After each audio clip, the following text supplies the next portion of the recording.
Deborah Holdship, editor of Michigan Today. My guest today is bassist, composer, band leader, and Michigan grad Dave Sharp. He's a jazz and world music aficionado whose group Dave Sharp Worlds Quartet explores sounds and music traditions from Greece and Turkey, India, and Ukraine, among others. He also has a klezmer band. You could say he's an explorer of sounds and thrives on experimentation and improvisation. Perhaps it's that philosophy degree he earned at U of M that drew him to jazz. In addition to playing in bands of various types over the years, he was actually a touring bassist with the hard rock band The Melvins back in the day, and he also played with Iggy and the Stooges during an Ann Arbor tribute to their late guitarist Ron Ashton. Dave also has spent many years as a music teacher in Ann Arbor. He books and plays with jazz musicians at local clubs like the Old Town, and he's the founder and festival director of the A2 Jazz Fest, now in its 4th year. That's all fine and good, but the reason Dave and I are chatting today is because he's the artistic director of a stunning and elegant new venue right next to the Arc on Main Street. It's the Blue LLama Jazz Club, and Dave has been busy booking talent from far and wide these past several months, including student groups from the School of Music, Theater, and Dance, and name acts from New Orleans, New York, Chicago, and more. In a word, he and club founder Don Hicks, who founded the company LlamaSoft, and executive chef Louis Gorel have just given us one more reason to be in love with Ann Arbor. Dave wants to make Main Street a music corridor, and if anyone can do it, it's probably him. But we'll let him tell you all about it. Here's Dave.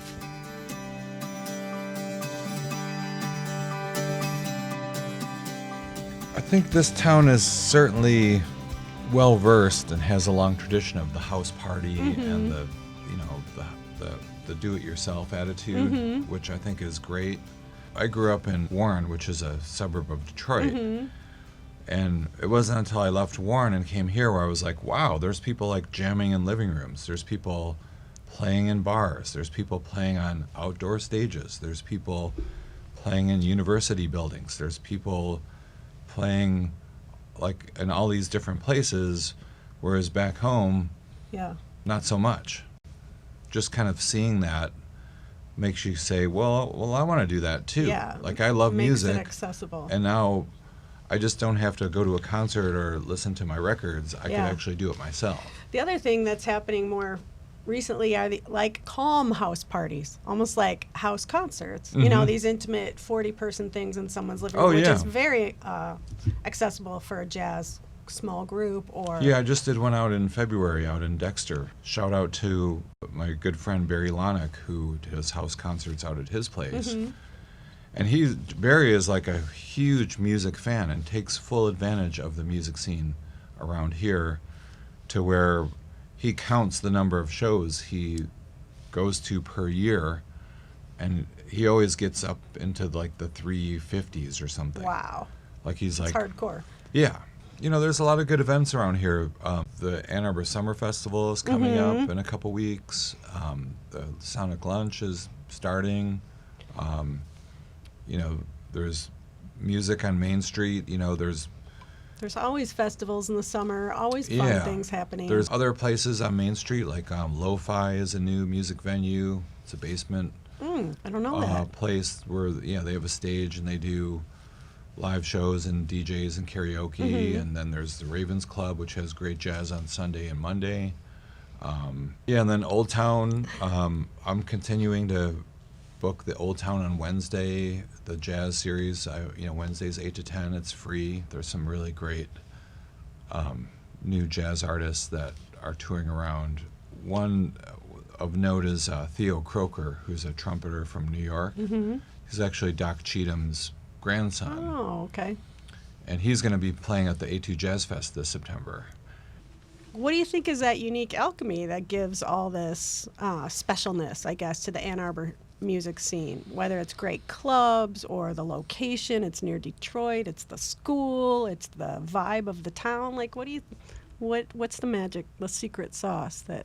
Because I do think people perceive of this town as a music town. I think it's like an attitude to be creative, and also an attitude to play music with other people. And the pool of talent has got to be outrageous. It is. It is. Yeah, well, between Ann Arbor and Detroit and Lansing, there's quite a few talented musicians, even going out to Kalamazoo too. Mm-hmm. So I mean, Michigan has a lot of great players that, you know, don't mind traveling and know how to hustle and are working on projects. There's a lot of creative, technology-driven people here. There are. Yeah, that's absolutely true. Yeah. So I think it's really just an attitude of like valuing music. When I was teaching lessons, I was able to make some money teaching lessons because people around here are willing to pay for them. They're interested in education. Yeah. They're interested in doing something creative. They want to invest in learning something and doing something new. Okay, I'm ready to do something new. It's late afternoon and the Kurt Elling Quartet is soundchecking at Blue Llama right now, so I think we need to go scope it out. Here's some food menus and lunch. Nice day for it anyway. Oh, it was fine. Blue Llama opened in March of this year, and the goal is to have a jazz club and a restaurant coexist under one roof, where you can get really great food and listen to really great music.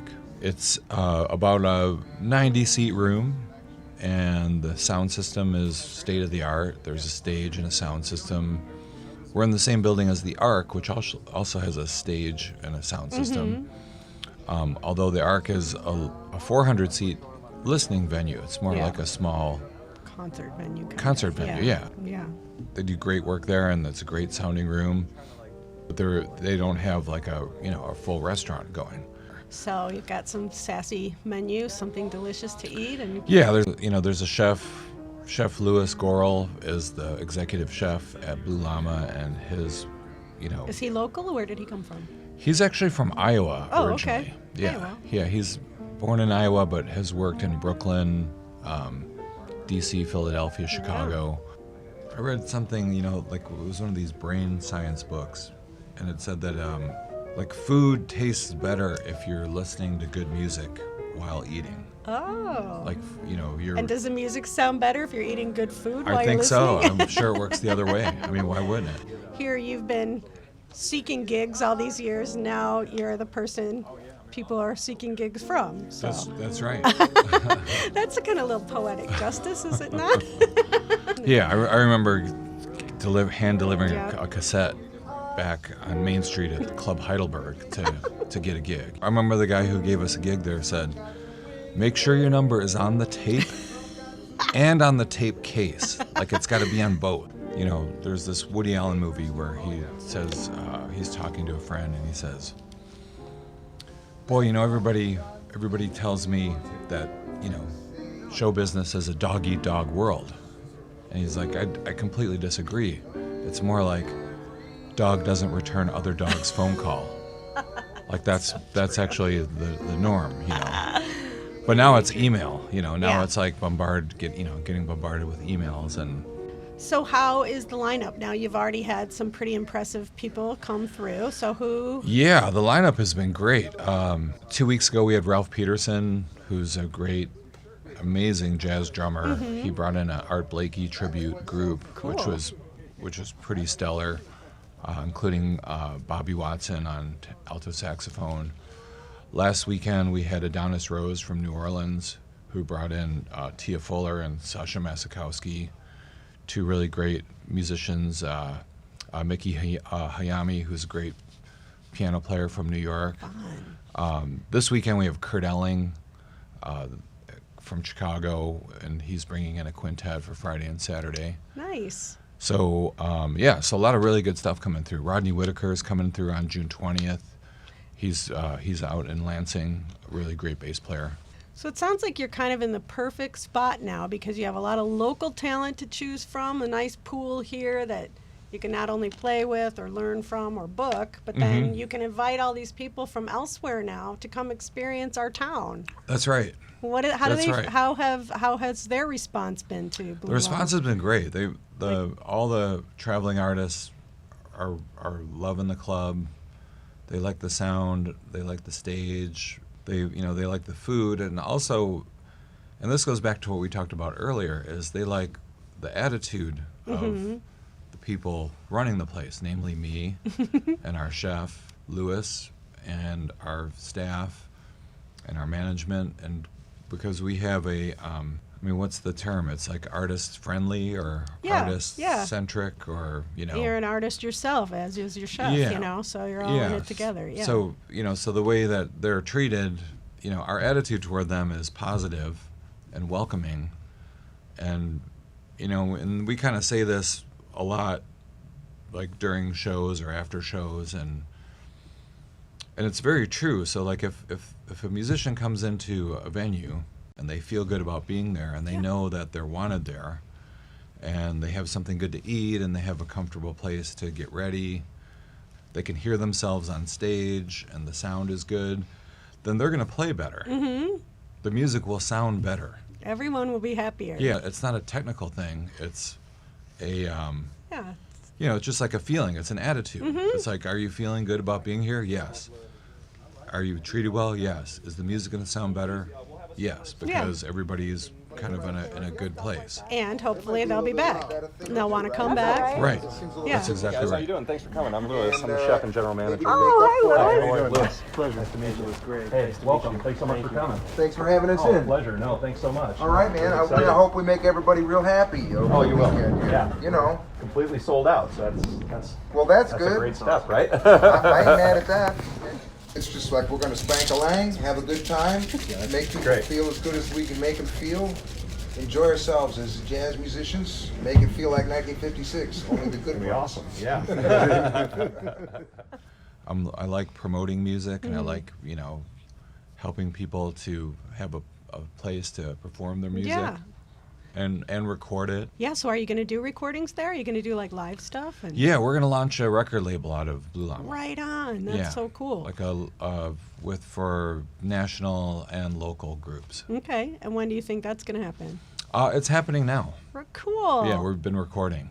That's really exciting. Yeah, in fact, Adonis Rose from New Orleans, his Genesis Quintet played last weekend, and we recorded that, and we're getting to release that as our first release. Wow. Well, don't forget to put the label on the cassette and the case. Yeah, right. Whatever you do. Yeah, put the phone number. So, a lot of times these places have a certain magic about them, or, like I love the Ark. So I don't know, like, how does the Blue LLama feel to you? Like, oh, it feels great. do you have favorite clubs, like, around the country, like, the Blue Note or Cliff Bells or places like that? Yeah, actually, two favorites are, I really like the Green Mill in Chicago, and I really like Smalls in New York City. Okay. I like Yoshi's in Oakland. Don't know it, but That's one of my favorite places. So you're just trying to create that sort of energy and intimacy, I guess. Yeah, I think people really like the ambience in the room. They like the lighting. They like the sound. Yeah. The sound was engineered so that the sound is really crystal clear. And jazz and blues always kind of strike me as sort of like mature kind of genres of music. And people here are young. A lot of people are very young. So, like, how do you keep jazz and blues alive, like in contemporary culture? And then in this town, too, among young people, like, what is it that, like, attracted you, and how do you get other people into it? Well, one way we're doing that is we're hosting a jam session at the Blue LLama. We just had our first one about a week ago. And we're aiming to do it at the last Wednesday of each month. And so my good friend Sean Dobbins and I serve as the house band, and then we invite people to come up that's nice.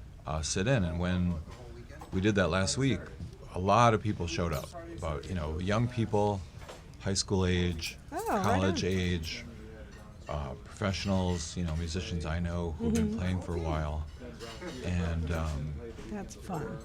So that's sort of one way to kind of keep it alive and keep it active, is to invite people to come down and be able to come down and participate. Exactly. You're not just seeing a show or buying a ticket.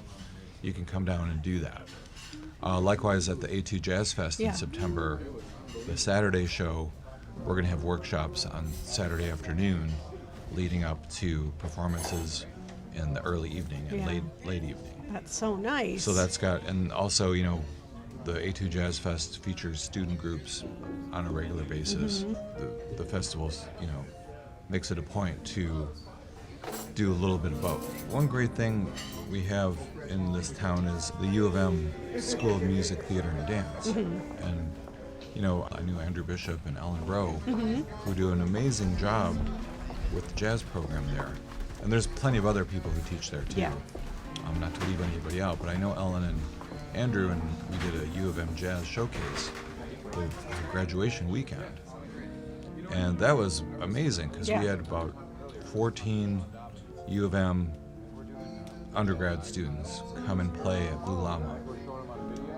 They played for about 4 hours, and it was different ensembles doing 2 or 3 songs at a time. And these players were really great players, again, had a great attitude, supported each other.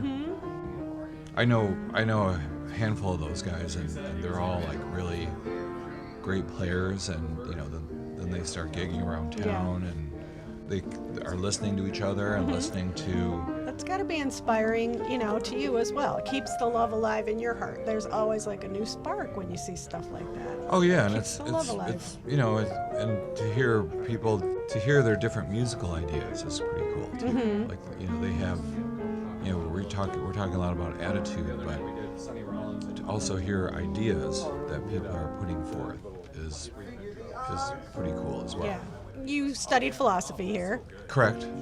Does your philosophy degree in any way interface with your musical world? Oh yeah, constantly. I think it's both a blessing and a curse, in that it allows me to have an analytical mind and to sort of think about all the possible outcomes.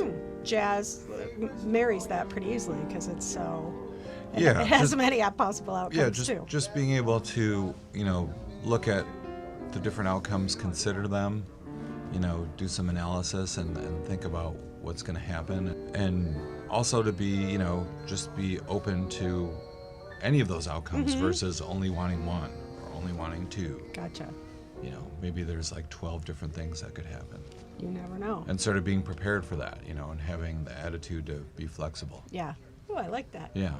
Your shirt or something. It's like, That's what sells the song. Be you. That's like what your sells shoes. That's great. Yeah.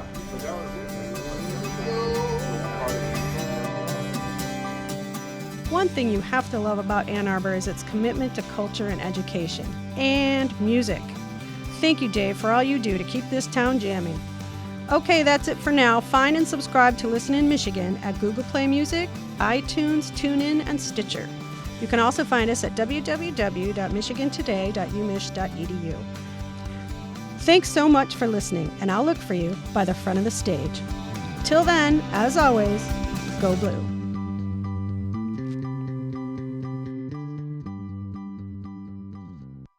What was that song you were just singing? It's called The Underdog. Okay. And it's, I don't know, the jazz singer's theme song. In so